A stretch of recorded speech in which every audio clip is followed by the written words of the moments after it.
Yo estoy convencido de que Dios quiere hacer grandes cosas en la vida de cada uno de nosotros. Por eso es que el Señor nos está hablando. Así que dile a la persona que tienes al lado, Dios te está hablando. Escúchalo. Porque Él tiene algo importante que decirte, ¿no? Porque todos tenemos anhelos, todos tenemos sueños, todos tenemos deseos. Pero si nosotros solamente nos quedamos en nuestros deseos naturales, entonces muchos vamos a ver que poco a poco lo vamos a ir abandonando, lo vamos a ir dejando y estos se van a ir perdiendo en el tiempo porque no van a ser alcanzados.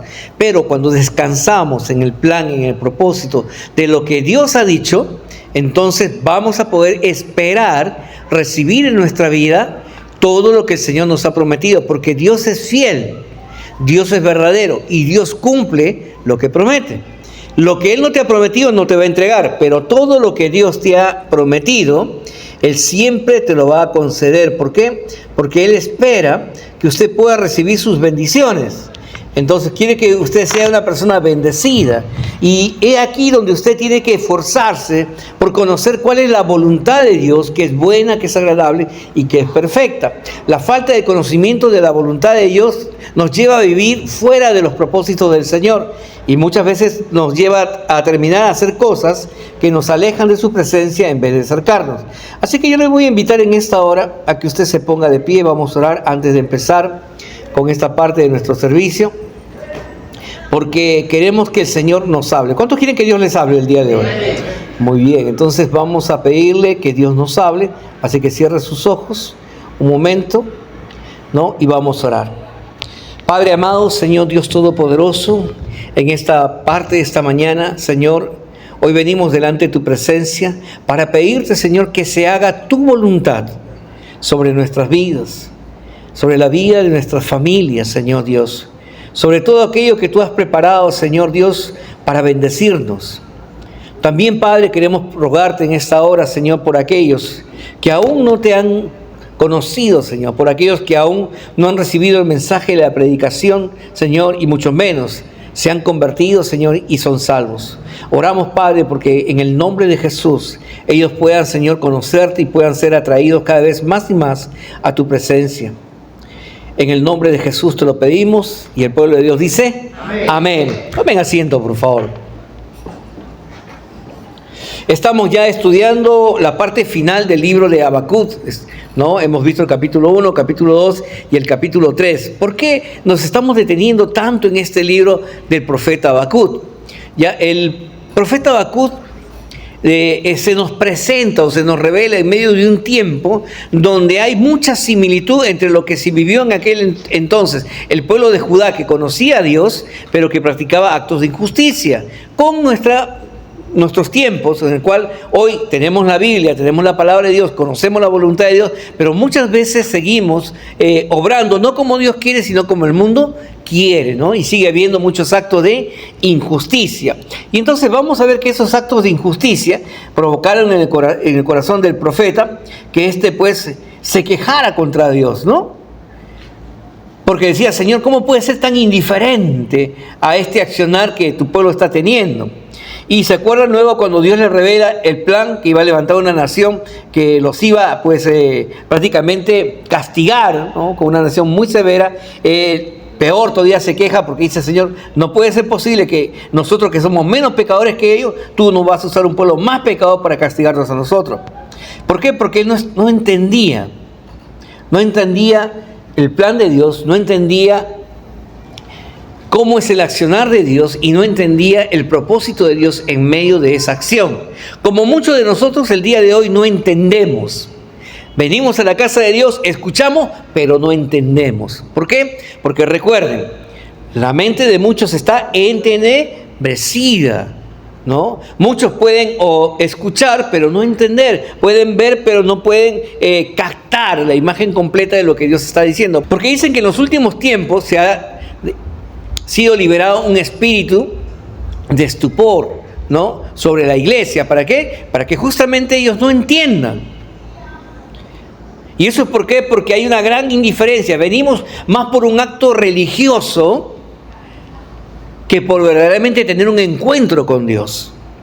Y Dios, que conoce nuestros corazones, entonces a Él no podemos engañarle. Y entonces, nuestro Dios que nos ama tanto que no quiere que ninguno se pierda. Y es por eso que muchas veces Dios gestará en la vida de los creyentes situaciones que nos incomoden, problemas, crisis, desastres. ¿Para qué? ¿Para que te quejes contra Dios? No, para que tú te puedas detener y puedas nuevamente comenzar a reconocer que debe haber una gran necesidad en tu vida de buscar a Dios de una manera genuina. ¿De qué se quejaba Dios? Dice, este pueblo de labios me alaba, mas su corazón está lejos de mí. ¿Y qué quiere Dios? Que nuestro corazón se acerque a Él, dice, ¿no? Que cuando nos volvamos a Dios, nos volvamos de todo nuestro corazón, ¿no? Y si decimos que Dios es primero, le tenemos que amar a Dios, dice, con nuestro cuerpo, con nuestra mente, con nuestra alma, porque Él es digno de recibir toda honra y toda gloria. Entonces, hay crisis que se van a presentar en la vida de los cristianos, que muchas veces usted no las va a comprender. Ahora, por si acaso, nuestro Dios es un Dios incomprensible, por si acaso. Tu mente no puede tener la capacidad de poder entender el plan, el accionar y el mover de Dios. Somos nosotros limitados. En cambio, nuestro Dios es un Dios ilimitado. Entonces, muchas veces nuestra capacidad, nuestro raciocinio quiere limitar el accionar de Dios, y por eso cuando buscamos qué comprender a Dios, no lo entendemos, y entonces inmediatamente vamos a comenzar a juzgar y a quejarnos de Dios. Pero ¿por qué, Señor? ¿Por qué a mí si yo voy a la iglesia? ¿Por qué, Señor, si yo diezmo? ¿Por qué, Señor, si yo ofrendo? ¿Por qué me tiene que suceder esto? ¿Por qué a mí, no a ellos que son más pecadores que yo? Eso es lo que le pasó al profeta Habacuc. Un hombre como usted y como yo. Un hombre que conoce a Dios, ¿no?, en cierta limitación, pero que Dios ¿qué hacía? Y que hemos visto a través de este estudio, que estaba trayendo su corazón nuevamente para tener una mayor revelación y una mayor relación con Él. Entonces, muchas de las crisis que hoy usted y yo vamos a atravesar en la vida van a servir justamente para que Dios nos atraiga más hacia su presencia y podamos comprender nosotros el plan perfecto de Dios, su buena voluntad, que es siempre agradable y perfecta para nuestra vida. Porque cuando estas verdades son reveladas, ya no son simplemente una teoría, no son simplemente una palabra que se repite, sino una revelación sobre nuestra vida. Entonces, cuando veamos cualquier situación, cuando podamos pasar por cualquier circunstancia, la vamos a pasar de una manera totalmente diferente. ¿Va a haber dolor? Sí va a haber dolor. ¿Va a haber tristeza? Sí va a haber tristeza. Pero ¿sabes qué? Sobre todas esas cosas hay una causa mayor que se llama la esperanza en Cristo, en quien nos dice que todas las cosas nos son posibles.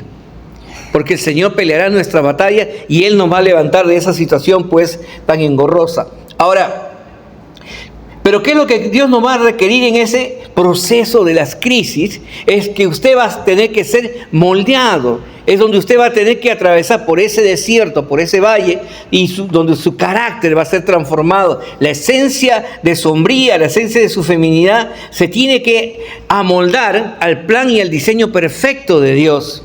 Donde dice, hay una relación íntima, ¿no? Como fue en el principio, el Padre se paseaba junto a su creación libremente y tenía una libre comunión juntamente con ellos, ¿no? Entonces, si nos mantenemos firmes, si nos mantenemos constantes, si nos mantenemos en fe, y esta palabra es muy importante, las crisis sacan a relucir si verdaderamente usted tiene fe o no tiene fe. Porque cuando todo está bien, qué bonito, ¿no? Todo está bajo mi control, yo lo domino todo, y entonces, yo puedo decir, sí, Señor, yo tengo fe. Pero cuando las cosas salen de un descontrol tuyo, cuando llega a tu zona en la cual estás desacomodado y ya no puedes tú, ahí verdaderamente vamos a demostrar si tenemos fe o no tenemos fe. Si solamente es un conocimiento o verdaderamente es esa fe que nos sostiene en medio de cualquier circunstancia de adversidad. Y por eso la gran pregunta de Jesús, ¿no?, que deja una interrogante a la iglesia de este tiempo. Cuando regrese, ¿hallaré fe en el mundo? ¿Hallaré fe en la vida de la iglesia? ¿Hallaré fe en los creyentes? ¿Se ha hecho usted esa pregunta? ¿Por qué es tan importante que nosotros podamos entender la necesidad de desarrollar la fe que Dios quiere? Porque, hermanos, si no tenemos fe, fácilmente usted va a poder ser removido de la iglesia. Fácilmente usted se va a apartar de querer tener una relación con el Señor.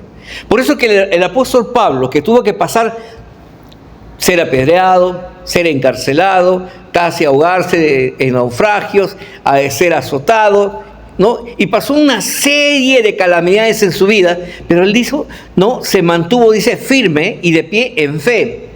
Y entonces cuando uno supera todas circunstancias en la fe, en el nombre de nuestro Señor Jesucristo, entonces él puede llegar a esta siguiente conclusión. Y espero que nuestra fe también sea acrecentada y podamos nosotros también llegar a esta misma conclusión que se encuentra en el libro de Romanos capítulo 8, verso 35, que dice, ¿quién nos separará del amor de Cristo?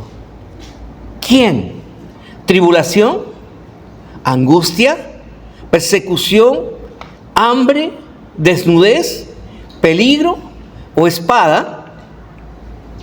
Porque esta parte es muy importante y que usted tiene que entenderlo. Todos los que estamos aquí, si es que ahorita no estamos atravesando un proceso de crisis, lo vamos a atravesar en la vida. Aquí nadie se va a salvar. Todos vamos a pasar por un tiempo de crisis.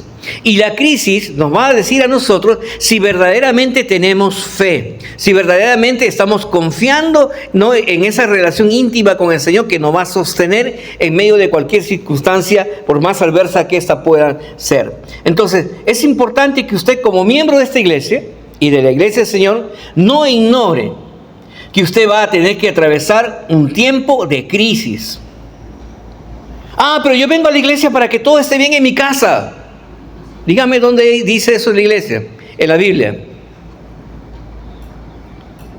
¿Quién le engañó con ese mensaje que usted viene acá a la iglesia para que todo esté bien en su casa?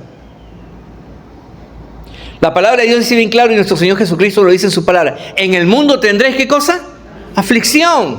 Pero luego te dice que, mas no temáis, yo, no tú, yo, dice el Señor, he vencido al mundo. ¿Qué significa? Que cuando estemos en la aflicción, nosotros en Cristo vamos a tener la fuerza, el poder, la victoria para atravesar cualquier circunstancia que se nos presente en la vida. Pero es la necesidad que usted se mantenga en Cristo. No es con nuestra fuerza, no es con nuestra sabiduría, sino es con una plena rendición, ¿no?, a lo que Dios está haciendo en medio de nuestra vida. ¿Por qué? Porque las crisis se han de presentar. Si no es hoy día, es mañana. Si no es mañana, pasado. Si no es un año, al siguiente año. Porque las crisis son comparadas como las olas en el mar. ¿Usted ha visto, no? ¿Alguna vez ha ido a la playa, sí o no? De repente usted ve un mar que está calmado, ¿no? Olas pequeñas, delgaditas, pero en cierto momento comienza a cambiar. Las olas comienzan a crecer, ¿no? Y de repente viene una serie de olas muy fuertes hasta que de repente otra vez viene la calma y luego de esa calma otra vez viene el proceso. Así es en la vida las crisis que se han de presentar en nosotros, ¿no? Van a ser constantes y van a llegar sí o sí en nuestra vida. Así que debemos estar preparados. Diga conmigo, debemos estar preparados. Y como iglesia queremos a usted adiestrarlo para que usted esté atento a permanecer en Cristo, para que usted nunca aparte su mirada de Jesús. Mire, el apóstol Pedro, en ciertas circunstancias, cuando Jesús le dijo, vayan ustedes adelantando, entren al lago y comiencen a remar, vino una tormenta, ¿no? Y en medio de la noche de repente vino Jesús caminando, dice, sobre las olas tormentosas. ¿Y qué hace Pedro, que era el más aventado? Ahí, como Pedro que está atrás, ¿no? Entonces, ¿qué hace Pedro? Dice, Señor, manda que camine sobre las olas. ¿Y qué hace? Él comienza, ¿no?, a caminar porque Jesús le dijo, ven. El deseo de Dios es que él camine sobre las olas. Pero dice que Pedro comenzó a mirar ya no a Jesús, sino sacó la visión de Jesús y comenzó a mirar las circunstancias. Y cuando uno pone mucha atención en las circunstancias, entra el miedo.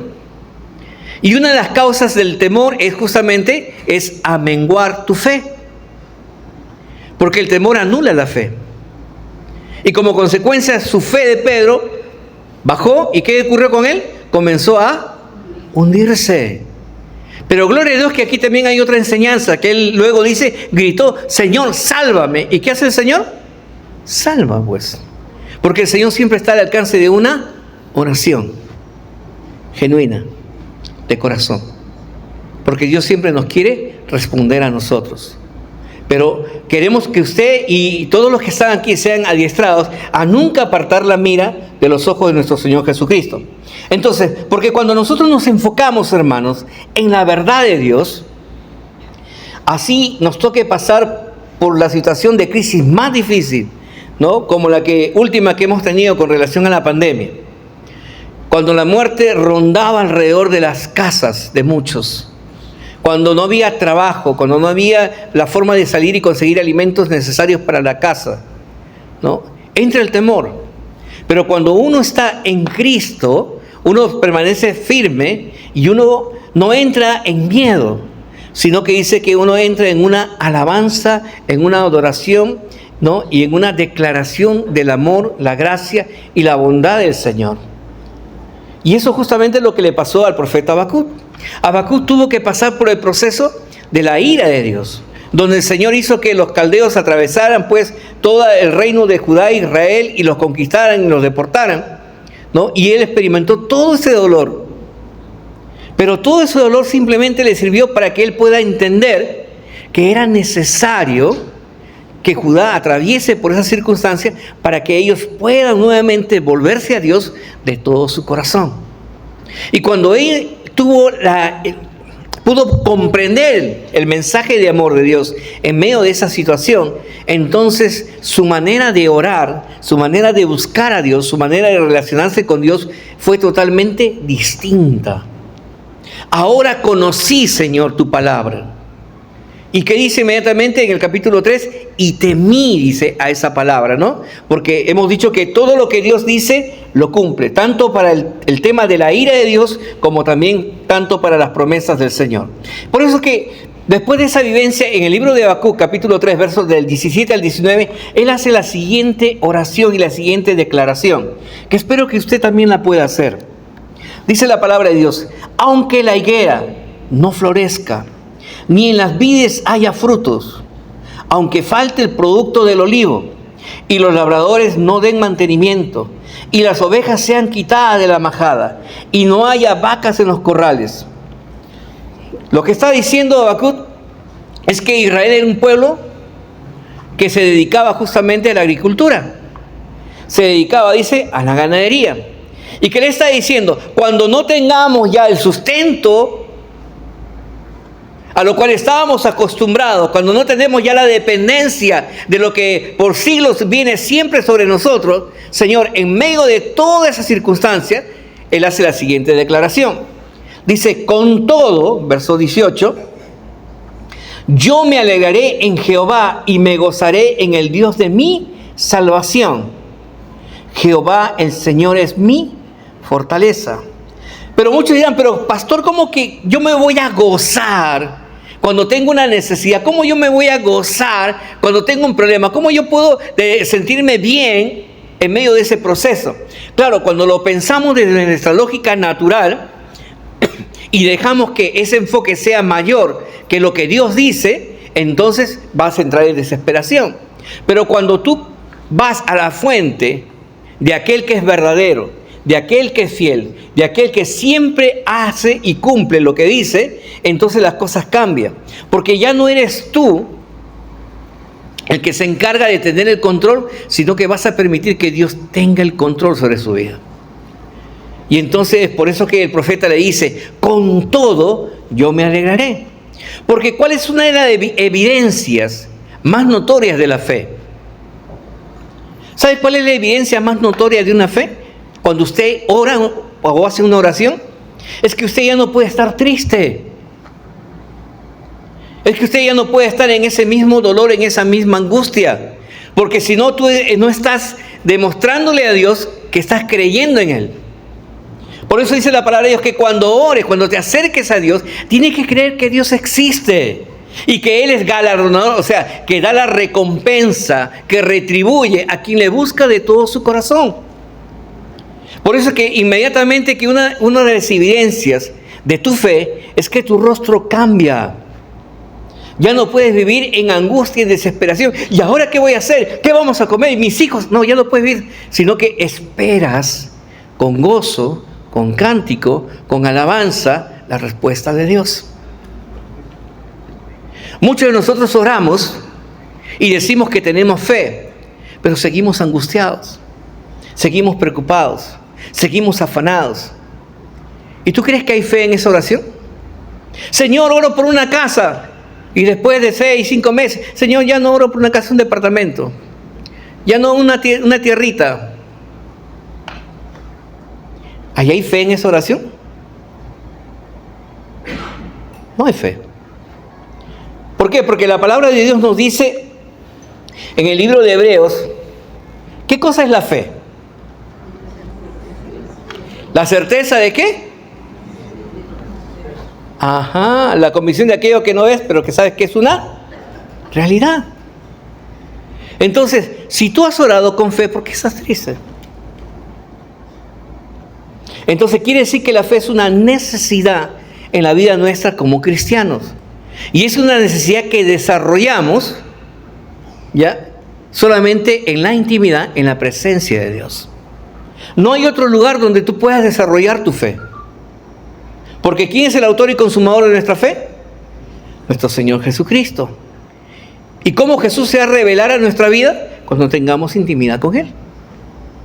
Porque dice, el que me conoce a mí ya conoció al Padre. Y es conocido del Padre también. Solo en la presencia de Jesús nosotros vamos a poder tener esa fe suficiente para que las cosas puedan comenzar a aflorar. Ahora, en medio de esas crisis, es importante que usted haga algo que es muy importante. Busque a Dios en su palabra. Porque Dios es su palabra y su palabra es Dios mismo. La Biblia no solamente es la palabra de Dios, es Dios mismo hablando con usted.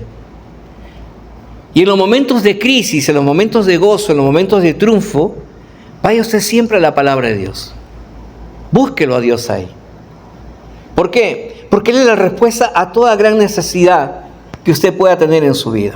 Juan 16:33 dice, ¿no? El Señor, estas cosas os he hablado para que en mí tengáis, ¿qué cosa dice? Paz. ¿Qué es lo que quiere el Señor? Dice, que haya en ti paz. Y cuando hay paz, ¿cómo te sientes tú? Tranquilo, ¿sí o no? No hay desesperación, no hay angustia, no hay afanes. Estás tranquilo. ¿Usted sabe que hemos sido diseñados para vivir en tranquilidad y no en ansiedad? ¿No en afanes? ¿Saben que muchas de las enfermedades físicas que ustedes tienen y que muchos tenemos es producto de nuestros afanes, de nuestras preocupaciones? Porque no hemos sido diseñados para vivir así. Hemos sido diseñados para vivir en una paz genuina con Dios. Por eso es que ustedes están aprendiendo el versículo de Juan 14:27, ¿no? Y por todo este mes. Por eso es importante. ¿Por qué dice? Porque el Señor quiere que tengamos paz. ¿Por qué dice? Porque en el mundo tendremos, ¿qué cosa?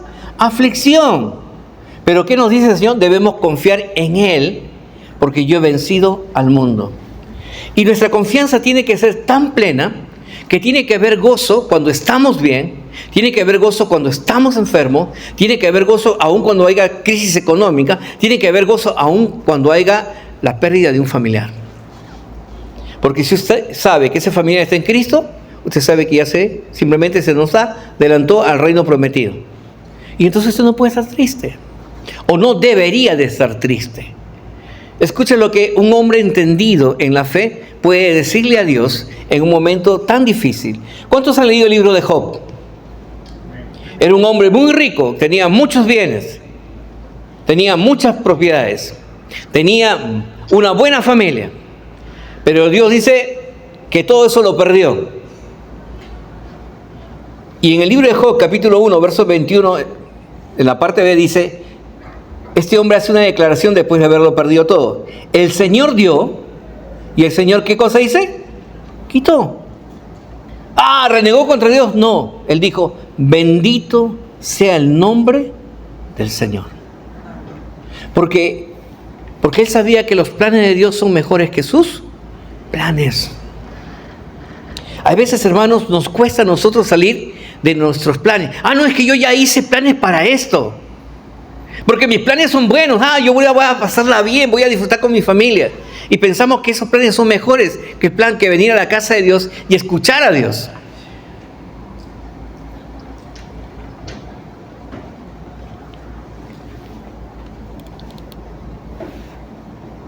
Así que, hermano, cualquiera sea el proceso que tú estás atravesando el día de hoy, yo quiero que tú sepas, para que te goces, que Dios ya le puso fin. Porque el Señor te está revelando su voluntad, que es buena, que es agradable y que es perfecta. Amén. Así que usted tiene que entender el día de hoy que a su vida van a venir crisis, ¿ya?, que van a ser internas, que van a nacer desde usted, y van a experimentar crisis que son externas. Por ejemplo, una crisis externa, por ejemplo, lo que pasamos en pandemia. Nosotros no buscamos la pandemia, ¿sí o no? Pero la pandemia llegó y nos afectó a todos. De repente sale alguien y Dios no lo quiera, todos los días vemos accidentes automovilísticos. Pero está tranquilo y alguien viene y choca, es una crisis externa, porque viene desde afuera, es provocada hacia su persona. Pero la gran mayoría de crisis que usted y yo experimentamos son aquellas que parten desde lo más íntimo de nuestro corazón, desde lo más profundo de nuestro ser. Y que esas crisis son producto de malas decisiones, porque malas decisiones, malas consecuencias. Buenas decisiones, buenas consecuencias. Por ejemplo, a lo mejor usted ha tomado una mala decisión en su economía. No hizo un presupuesto y tomó una decisión, ¿no?, de comprarse algo, a lo mejor, o sacarlo a crédito y ahora no puede pagarlo. Y está en un problema económico. Esa es una crisis interna, producto de una mala decisión. Por ejemplo, a lo mejor una crisis emocional. La palabra de Dios nos dice, no te enamores de yugo desigual. Pero a lo mejor ahora están atravesando porque tomaron una mala decisión y se casaron con una persona que era de yugo desigual a usted.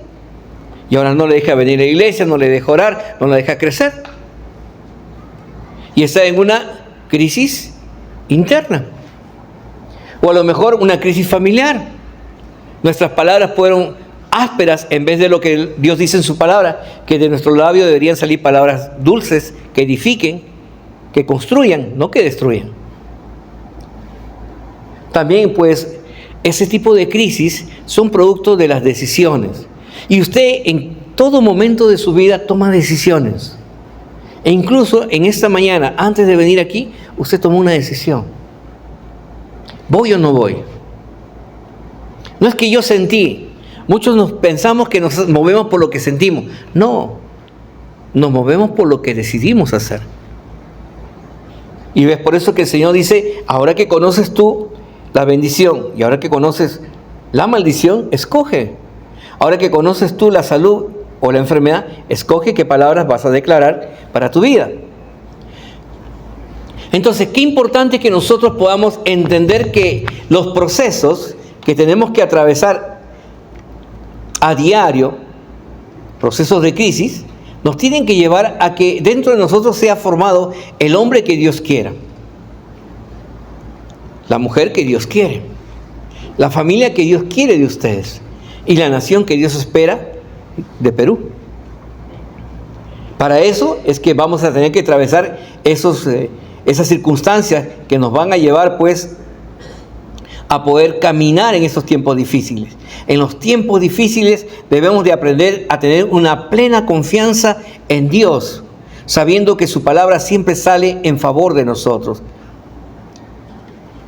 Mateo 28, 20b dice lo siguiente: he aquí, yo estoy con vosotros, ¿no?, todos los días, dice, hasta el fin del mundo, ¿no? Y es justamente de lo cual pues hablábamos, ¿no? Que Dios siempre está con nosotros, que el Señor nunca se aparta de nosotros. Y por lo tanto debemos de vivir tranquilo. Yo siempre le digo a las personas, y lo comenté en la mañana, ¿no? Yo tenía entendido más o menos que las promesas en la Biblia eran 1800 y tantas. Pero ahora, según lo que dice Google, que ellos han hecho una revisión más profunda, dice que son 3565 promesas en la Biblia, que usted y yo deberíamos de conocer. ¿Por qué? Porque hemos dicho que cuando nos acercamos a Dios, tenemos que orar a Dios, no con nuestras palabras, sino con la palabra de Dios, para que haya esa respuesta efectiva de parte del Señor. Así que es importante que usted y yo entendamos que en nuestra oración, así como la que hubo en la oración del profeta Habacuc, haya ese entendimiento. Ah, Señor, escuché tu voz. Ah, Señor, temí tu palabra. Ah, Señor, tu palabra dice que esta palabra ocurrirá en este tiempo. Tu palabra dice que yo tengo que escribirla para que esta visión corra. Y entonces, ¿qué nos enseña a nosotros eso? Que usted y yo tenemos que escribir la palabra de Dios. Porque, ¿sabes qué? Préstame un ratito tu Biblia. Un ratito, alcanza tu Biblia. Porque cuando usted va a la Biblia, usted ve un libro tan grueso, ¿y qué hace? ¿Lo lee? No lo lee. Pero si usted se encargare de orar y de escribir su oración y buscare las promesas que hablen conforme a la oración que usted está pidiendo, entonces usted tendría la facilidad de orar a Dios con su palabra de una manera más efectiva, más rápida. Porque los versículos son de las promesas de Dios son para aquellos que quieren hacer la suya. Están para todos, pero Dios espera que usted se apropie de la palabra. Porque son tus necesidades. Eres tú el que quiere la respuesta de Dios. Eres tú quien necesita el milagro de Dios operando en tu vida. Por eso es importante que usted escriba para que usted pueda mantenerse en esa visión de lo que Dios está trayendo para su vida. Para que cuando le llegue el momento en que usted no tenga el control, como dice aquí en la primera parte del libro de Habacuc 3:17, luego usted pueda declarar lo que dice pues en su palabra, ¿no? Con todo, yo te voy a alabar, Señor. Con todo, Señor, yo te voy a servir. Con todo, yo me voy a gozar en medio de este tiempo. Porque tú no cambias, Señor. Tú sigues siendo el mismo de ayer, hoy y siempre. Qué importante es que usted y yo recordemos siempre cómo Dios se nos manifiesta en nuestra vida. ¿Se acuerdan? Yo les dije hace más de 3 meses, escriban. ¿Cuántas veces Dios lo ha bendecido a usted? ¿De cuántas circunstancias Dios lo ha librado a usted? Y es importante que usted lo escriba, porque hemos dicho que tenemos una mente que desecha información como recibe información. Y fácilmente nos olvidamos. Y entonces cuando nos olvidamos, somos ligeros de mente, no somos agradecidos con Dios. Pero cuando tenemos presente todo lo que Dios ha hecho en nuestra vida, siempre habrá un corazón agradecido para con Dios. Por eso es importante que usted escriba, para que nunca se olvide que lo que Dios hizo en el pasado lo puede hacer en el presente y lo seguirá haciendo en el futuro. Para lo que Dios hizo en su pueblo, usted lo ha visto hoy en su vida y sus hijos lo verán en la vida de sus hijos, porque Dios sigue siendo el mismo, el de ayer, el de hoy y el de siempre. Pero es importante que caminemos en la visión que Dios nos da. ¿Dios desea manifestar su gloria aquí en la tierra? Sí. ¿Pero cómo lo va a hacer? A través de la vida de cada uno de ustedes, a través del testimonio que cada uno de ustedes va a ir brindando, ¿no? Y manifestándole a aquellos que aún no conocen al Señor, para que ellos también puedan darle la gloria a Dios. Por eso es importante que nosotros tenemos que escribir y transmitir esta visión. Porque cuando usted le ora a Dios, cuando usted busca al Señor conforme a su propósito, Dios siempre se va a dejar encontrar. Dios siempre va a salir a tu favor. ¿Por qué? Porque el Señor te ama. Y Dios espera que usted le busque. Su palabra dice que con cuerdas de amor Él nos ha traído a este lugar. Y que la iglesia es un refugio. Es un lugar donde tú eres cuidado. Es un lugar donde tú eres sanado. Es un lugar donde tú encuentras amor, donde encuentras aceptación, donde se te da valoración. Es un lugar donde se te capacita, se te instruye para que tú luego vayas y testifiques del amor de Dios. Para que la gloria de Dios se siga extendiendo. Por eso es que estamos aquí. Pero tenemos que entender que muchas veces Dios espera que nosotros podamos darle la honra y la gloria en todo tiempo. En todo tiempo y en toda situación y en todas circunstancias. Iglesia, tenemos que ser luz.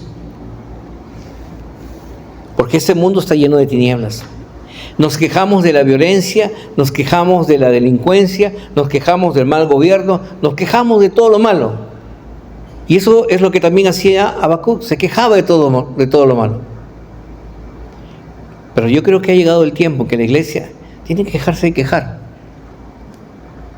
Y tiene que entender que en medio de toda esta situación, Dios no ha perdido el control. Y que Dios sigue obrando. Y que en medio de esa obra Dios te está diciendo que tú eres la respuesta para ese gran cambio que tiene que haber aquí. Por eso, usted tiene que dar testimonio. Usted tiene que atreverse a ser diferente. Lo más fácil que hemos visto en el profeta es que en medio de las circunstancias es quejarse. ¿Pero por qué? ¿Por qué? Ya hemos dicho que la pregunta más importante no es por qué, sino ¿para qué, Señor, estás obrando de esta manera? ¿Qué es lo que tú me quieres enseñar? ¿Qué es lo que tú quieres provocar en mí a través de este proceso de esta crisis? Y cuando el Señor nos revela a nosotros, usted y yo podamos rendir, levantar nuestras manos en señal de rendición y decirle: Señor, no se haga mi voluntad, sino haz tu voluntad en mí. Porque si no nos rendimos, hermanos, no vamos a poder manifestar la gloria de Dios aquí en la tierra. Tiene que haber una rendición plena.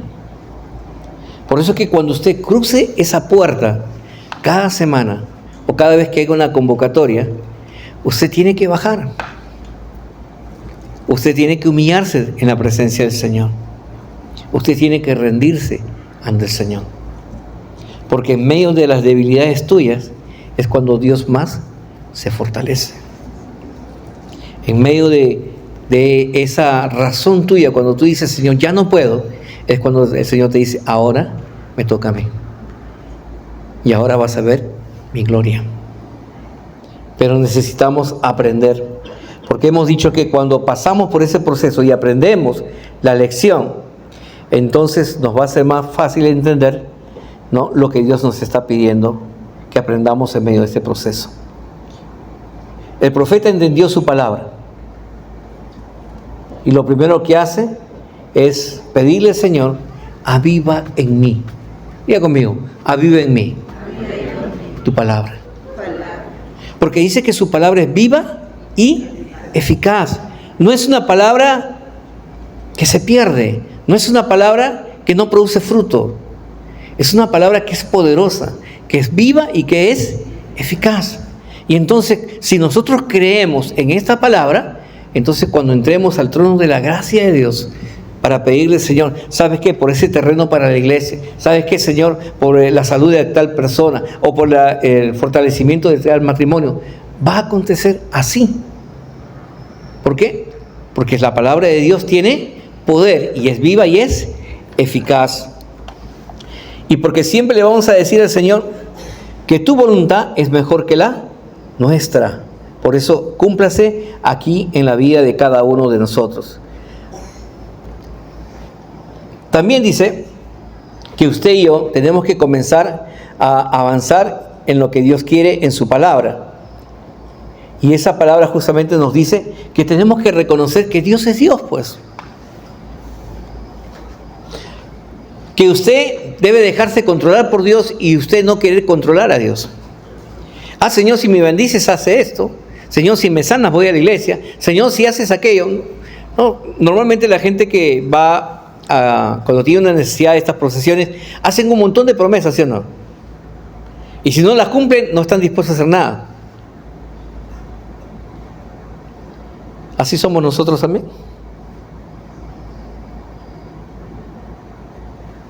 Lo que tenemos que decirle al Señor cada vez que venimos a la casa de Dios es que, Señor, te reconozco que tú eres mi Señor.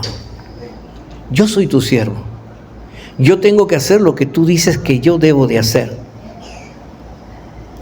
Y yo reconozco que tú eres el Dios Todopoderoso y el Dios de lo imposible en mi vida. Entonces nuestra actitud cambia.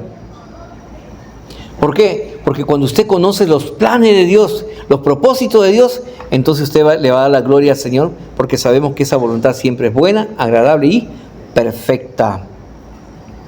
Buena, agradable y perfecta. ¿Qué es lo que quiere Dios el día de hoy, en esta mañana, juntamente con cada uno de nosotros? Que podamos volvernos a Él de todo su corazón. Y que aprendamos, hermanos, que aprendamos en este tiempo a vivir como Dios quiere. Necesitamos nosotros ser luz.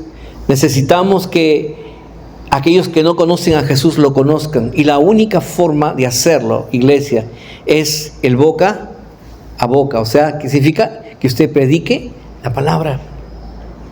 Sí, los medios de comunicación son muy buenos.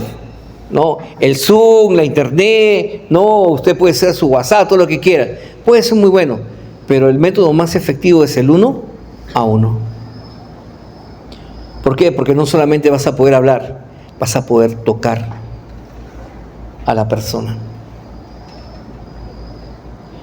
Y esa persona va a poder rendir su vida a Jesús. Pero tenemos que atrevernos. Yo creo que ese es el tiempo en que Dios está llamando a la iglesia, nuestra iglesia, de una manera muy especial, a que usted y yo podamos atrevernos a tocar a la gente. Que podamos atrevernos a hacer hasta lo imposible, porque esa alma no llega al infierno. Porque un día alguien lo hizo por nosotros. Alguien entendió el precio que tenía que pagar, el sacrificio que tenía que hacer, con tal de que no nos perdamos. Y si hoy estamos aquí, somos la consecuencia de eso. Un hombre que, a pesar de que tuvo circunstancias, a pesar que tuvo crisis, a pesar que tuvo necesidades, nunca perdió su visión de Jesús. Y la visión de Jesús para la iglesia sigue siendo la misma. Id y predicad este evangelio y llenad toda la tierra. Así que yo le pido que usted haga el esfuerzo. Vaya a aquellos que están más cerca de usted y haga hasta lo imposible. Predique y luego ore a Dios y dígale: Señor, haz tu voluntad en la vida de tal persona. Mi deseo, mi anhelo, Señor, es que ellos sean salvos, como yo un día te recibí a ti, por tu misericordia. Pero yo sé que hay tiempos sobre los tiempos. Solamente oro, Señor, para que tu misericordia, ya en tu tiempo, esta semilla produzca el fruto en el corazón de esa familia y sus nombres sean escritos en el libro de la vida. Pongámonos de pie, iglesia.